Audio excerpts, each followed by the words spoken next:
Hi everyone, it's Tom Mackie. Now, as a landscape photographer, I try to keep my kit bag to a bare minimum for the weight issue. Realistically, I could get away with three zoom lenses, ultra-wide zoom, a medium range zoom, and a telephoto zoom. But zoom lenses aren't always the best lens for the job.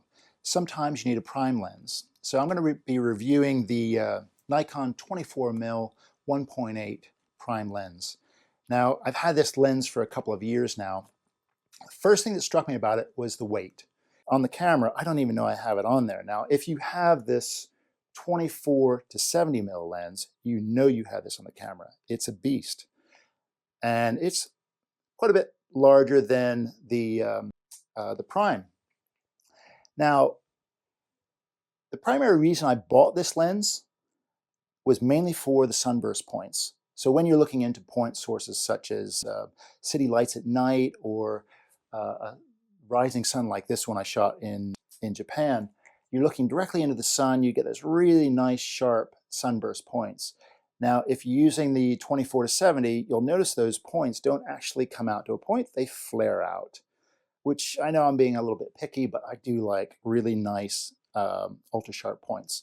So the other thing about this lens is the how it handles flare. So if you're shooting into the lens, into the sun, you're not getting a lot of flare that you have to retouch out. The nano coatings on this are brilliant, so they keep the flare to a minimum.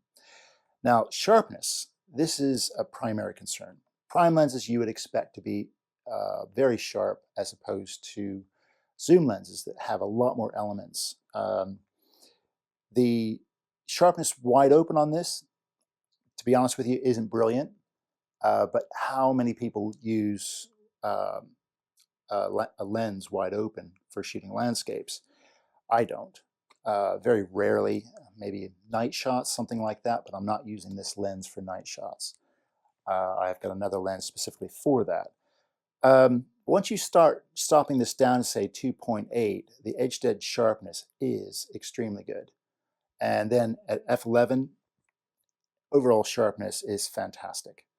Now, the next feature about this is the autofocus on this, which is extremely silent. I often have to check to make sure I have it switched on, because the focus snaps in very quickly, and I don't really hear any motors going. It's very quick and responsive.